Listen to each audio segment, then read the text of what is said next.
Jika kita bandingkan dengan pendahulunya yaitu Infinix Smart 8, HP ini hadir dengan beberapa peningkatan yang menarik, seperti contoh dari segi desainnya yang lebih fresh, karena tidak lagi menggunakan modul kamera boba yang gede banget. Dan untuk di bagian layarnya pun sudah menggunakan refresh rate yang tinggi, sebesar 120Hz. Dan tentu saja masih banyak lagi peningkatan yang ditawarkan Infinix Smart 9 ini guys. Nah, jadi di video kali ini kita bakalan coba bahas keunggulan dan kekurangan HP Infinix Smart 9. So, untuk kamu yang penasaran, simak video ini sampai habis. Tapi sebelum itu aku minta supportnya ya guys, supaya channel ini bisa berkembang dengan cara ketik like, komen, dan subscribe.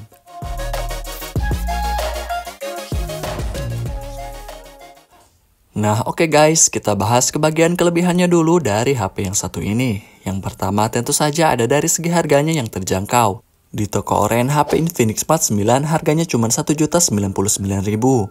Untuk yang varian RAM 3GB dengan internal 64GB. Sedangkan untuk yang varian RAM 4GB dengan internal 128GB harganya cuma Rp1.249.000. Kalau saran aku sih, kalau punya budget lebih, mending beli yang varian RAM 4GB saja. Karena harganya cuma beda tipis, dan kalian sudah mendapatkan ruang penyimpanan yang besar. Dan menurutku, HP ini cocok banget untuk kalian beli. Khususnya untuk kamu yang punya budget pas-pasan, tapi pengen HP yang harganya murah, tapi dengan kualitas yang bagus. Untuk keunggulan selanjutnya terdapat di bagian desainnya yang lebih fresh dan kekinian.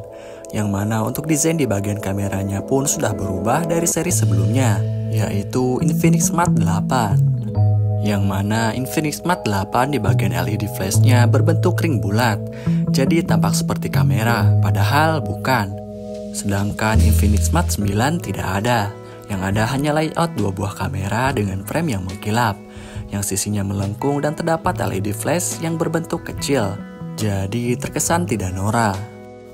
Untuk bahan material yang digunakan, Infinix Smart 9 ini menggunakan bahan material plastik untuk di bagian bodi belakangnya dengan finishing yang matte, yang terasa halus di tangan dan tidak mudah meninggalkan noda sidik jari, sehingga tidak mudah kotor saat menggunakan HP ini agak lama.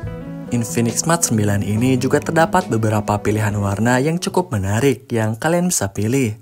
Dan untuk warna unggulannya, kalau menurutku yaitu Neo Titanium. Karena warna ini cukup kekinian dan identik dengan HP flagship yang memberikan kesan premium.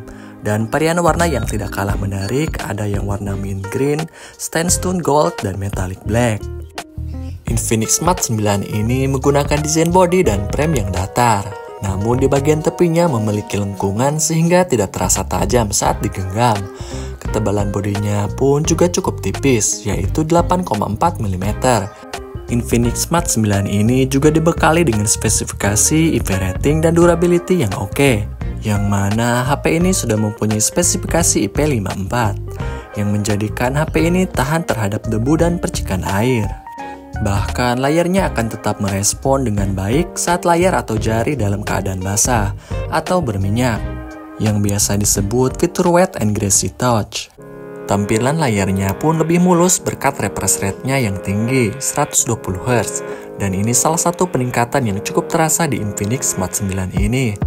Dan juga di bagian layarnya pun kini lebih luas, yaitu 6,7 inch, dengan rasio layar ke bodi mencapai 84,8%. Karena Infinix Smart 8 hanya memiliki ukuran layar sebesar 6,6 inch saja, dengan rasio layar ke bodi 84,6% saja. Tapi sayangnya untuk resolusi pada layarnya masih sama, yaitu HD, dan jenis panel yang digunakan masih IPS LCD. Meski begitu, kemampuan ini memang terbilang cukup wajar, mengingat HP ini harganya cuma 1 jutaan. Yang tidak wajar, Infinix Smart 9 ini sudah mempunyai refresh rate 120Hz, karena ini merupakan salah satu nilai plus dari HP ini, dan layarnya dijamin bakalan smooth saat multitasking. Dan cukup disayangkan juga untuk tingkat kecerahan layarnya, maksimalnya hanya di angka 500 nit saja. Jadi untuk aktivitas di luar ruangan di bawah terik sinar matahari, layarnya akan terlihat gelap, meski pencerah layarnya sudah maksimal. Untuk kamera di bagian depan sudah punch hole dan sudah mempunyai fitur dynamic bar yang akan aktif ketika menerima notifikasi dari pesan panggilan dan lain-lain. Dan juga terdapat fitur always on display dan juga keunggulan lainnya speakernya sudah stereo. Terus keunggulan selanjutnya terdapat di bagian kameranya yang menurutku hasilnya lebih bagus dibandingkan pendahulunya yaitu Infinix Smart 8 karena hasil foto maupun videonya lebih jernih dan tajam. Cuman kekurangannya itu ada di bagian perekaman videonya yang masih agak goyang karena belum mempunyai fitur stabilisasi kamera. Untuk kamera utamanya mempunyai resolusi sebesar 13 megapiksel dan mampu merekam di resolusi HD 1080 dengan 30 fps. Sedangkan kamera depannya mempunyai resolusi sebesar 8 megapiksel saja dan mampu merekam di resolusi yang sama. Sedangkan untuk LED flashnya menurut klaim cahayanya cukup terang bahkan bisa menjangkau 5 meter. Keunggulan selanjutnya terdapat di bagian performanya yang menurutku cukup kenceng kalau misalkan dipakai buat kebutuhan normal seperti buka sosial media dan bermain game tipis-tipis. Dan HP ini kalau menurutku cocok banget dipakai untuk kamu yang penggunaannya tidak terlalu nge-push performa dari HP tersebut. Karena HP ini cocoknya buat dipakai buat kebutuhan yang ringan-ringan saja. Sebenarnya masih bisa saja dipakai buat kebutuhan berat, seperti buat bermain game berat atau editing video yang banyak menggunakan efek. Tapi terkadang bodinya jadi gampang panas dan menurunnya frame rate. Mungkin ini wajar karena untuk dapur pacunya cukup standar, HP-HP entry level di budget 1 jutaan. Jadi jangan terlalu berharap lebih. Untuk dapur pacunya, Infinix Smart 9 ini menggunakan MediaTek Helio G81 dan terdapat beberapa pilihan RAM yang kalian bisa pilih. Ada yang RAM 3GB sama 4GB dan untuk internalnya ada yang 64GB dan 128GB. Keunggulan selanjutnya terdapat di bagian baterainya yang cukup awet karena Infinix Smart 9 ini mempunyai penyimpanan baterai sebesar 5000 mAh. Jadi gak perlu khawatir kehabisan baterai kalau lagi dipakai karena baterainya cukup awet.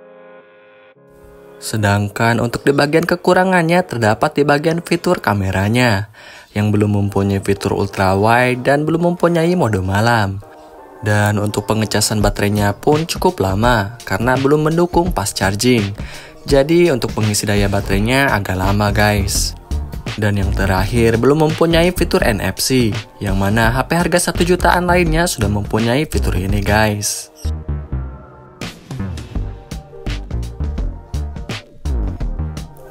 Nah oke guys, mungkin video kali ini sampai di sini saja. Dan terima kasih untuk kalian yang sudah menonton video aku ini dari awal sampai akhir.